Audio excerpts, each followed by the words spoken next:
Doutor Daniel, vamos falar muito de viagem, mas a gente quer falar, ó, da nossa cabeça, de saúde mental. Viajar, quão bem faz viajar para nossa saúde mental e o quanto tem de fuga em viagens? Tem as duas coisas, né? É interessante que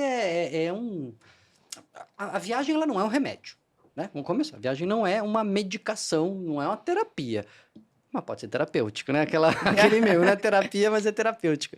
E é engraçado que quando você pega escritores antigos, coisa do século XIX, do século XVIII, às vezes os caras ficavam melancólicos, né? Tinha uma coisa da estafa mental, e aí eles iam viajar.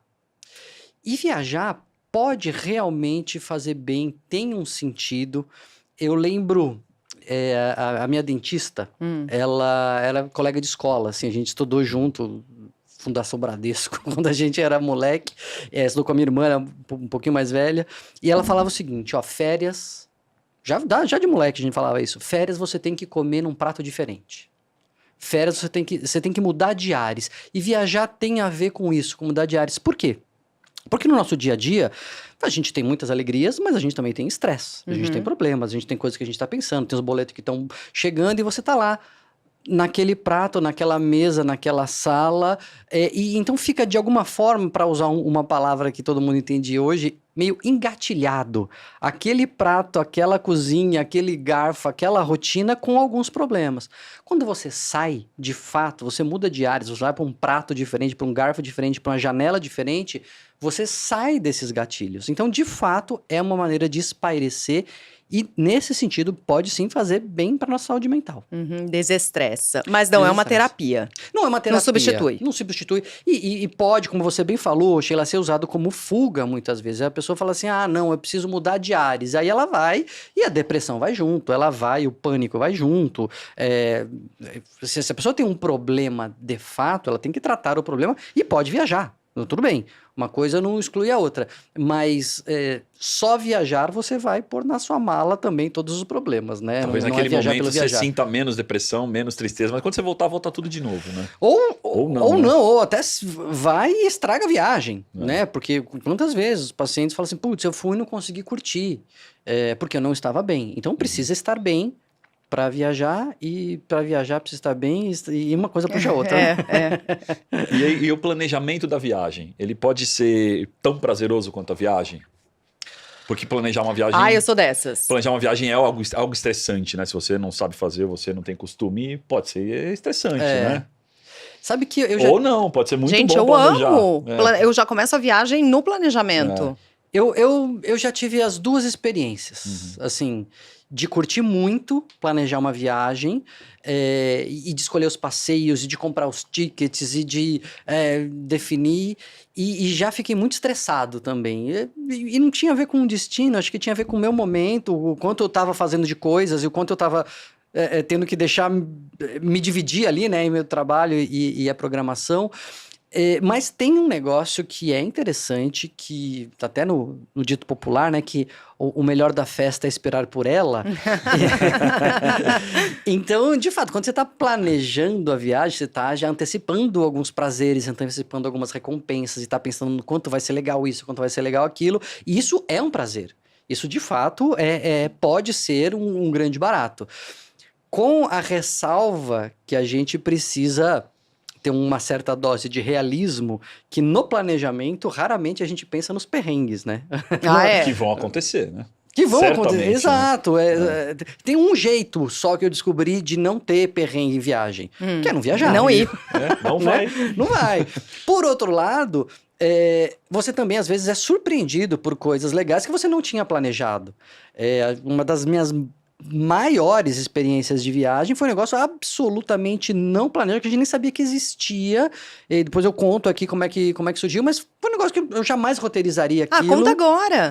Então foi o seguinte, é uma viagem que é marcante para nossa família, assim, a gente fui com meus pais, minha esposa e meus filhos, e foi uma das primeiras viagens que eu já fiz com eles grandinhos, né, a Dani, minha esposa, falou, tô procurando aqui um lugar para ir com criança, que é legal e tal. Eu tinha acabado de ler O Segredo da Dinamarca. É um livro que fala de porque as pessoas são felizes lá e tal. E ela, por acaso, ou algum telefone ouviu a nossa conversa, né? Falou, olha, eu vi aqui que a Dinamarca é um país bom para viajar com criança e tal. E a gente foi. E aí ela tem um primo que tá morando na Holanda, a gente passou pela Holanda. E nesta passagem pela Holanda, eu tava com meus pais, então a gente não podia pegar táxi comum, Uber, tinha que pegar coisa grande e tal. Chamamos uma van. E o motorista da van, uma simpatia, e falou, o que vocês estão fazendo aqui e tal, onde que vocês vão? Na Holanda ainda, né? E ele falou, não, vocês têm que conhecer uma cidadezinha chamada Giethoorn. Mas o que é isso? Não, eu vou mostrar pra você. Pegou o celular, mostrou, e é uma localidade ali, né? Uma cidadezinha perto da onde a gente estava, acho que ficava 1h30, que ela não tem rua, nenhuma rua, é só rio. Só canais. Caramba. É como se fosse um bairro, mas assim, as casas ficam todas em ilhas, assim, um negócio único, né?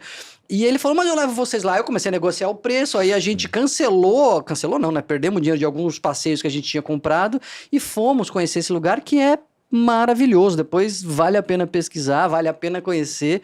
É um bairro só, então, que não tem rua. Você vai andando num barco, você paga ali o barquinho e vai passeando pelo bairro.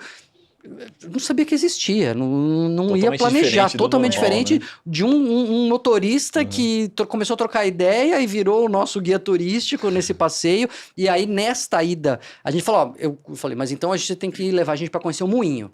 Porque estamos na Holanda, eu quero conhecer o moinho. Não, tem no caminho, tem um moinho que dá para visitar. E a gente parou, visitou o moinho e fomos lá para essa cidadezinha. Então, ou seja, planejar é legal. Faz parte do prazer, pode fazer parte do prazer da viagem, mas a gente tem que estar aberto para as duas coisas. Para saber que haverá perrengues que a gente não antecipou, isso não deve estragar a viagem, porque faz parte, é meio que abraçar o perrengue e falar, faz parte, Já né? tô aqui, vamos perrengue embora, chique. E também estar aberto para as novidades. Se eu falar assim, Descobertas, desculpa, eu tenho aqui um ingresso para ver tal coisa, eu não vou poder visitar essa cidadezinha, eu estragaria, quer dizer, eu não teria essa experiência tão legal. Desculpa. Vai lá. Só falando de planejamento de novo. Se planejar muito também, não cai naquele negócio que eu vou saber o prato que eu vou comer? Não quebra um pouco a ideia de comer um prato diferente? Eu planejo, eu sei exatamente o que vai acontecer do minuto 1 ao final. Dá um pouco de quebra disso também, não dá? Parece que tem um pouco de spoiler, né? Eu já sei o prato que eu vou comer, vai acontecer. Eu acho que pode acontecer também, né? Mas só mais uma coisa que me ocorreu, né? Nessa mesma viagem. Daí a gente foi para Dinamarca, né? No final das contas. E um dos passeios era... E aqui entra a coisa do planejamento. Era ir para Lego, que em Billund, né? Que é a sede da Lego, né? Perto da Dinamarca, alugamos o carro. E quando eu estava planejando, por ignorância, por falta de habilidade, eu vi que tinha um negócio de uma casa da Lego. Além do parque da Lego, tinha tal casa da Lego. Eu não entendi o que era, desprezei. E comprei 2 dias de ingresso para o parque da Lego, para Legoland. Quando a gente chegou na casa, que a gente estava lá numa casa alugada, a minha mãe com a minha esposa, as crianças foram passear ali, meu pai estava cansado, vamos botar aqui no streaming e vamos ficar vendo alguma coisa. E tinha um documentário sobre a casa da Lego.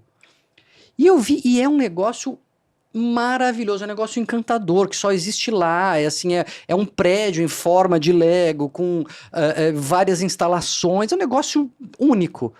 Eu falei, caramba, e a gente não comprou isso? Muda de novo a programação, perde um ticket de um dia do parque. Vai na casa do Lego. Então, assim, é planejamento... faz parte, mas não pode ser uma coisa rígida no meu ponto de vista. Não entendeu? pode ser camisa de força, Exato, né? E o que pode tornar uma viagem mais exaustiva do que relaxante? Que a gente deve evitar? Eu acho que a gente continua um pouco no planejamento. Porque eu tive uma experiência também legal de viagem. Fiz uma viagem que muitas coisas aconteceram, porque eu era solteiro, viajei com um amigo, um grande amigo até hoje, e a gente ficou 1 mês nos Estados Unidos, sem nenhum planejamento.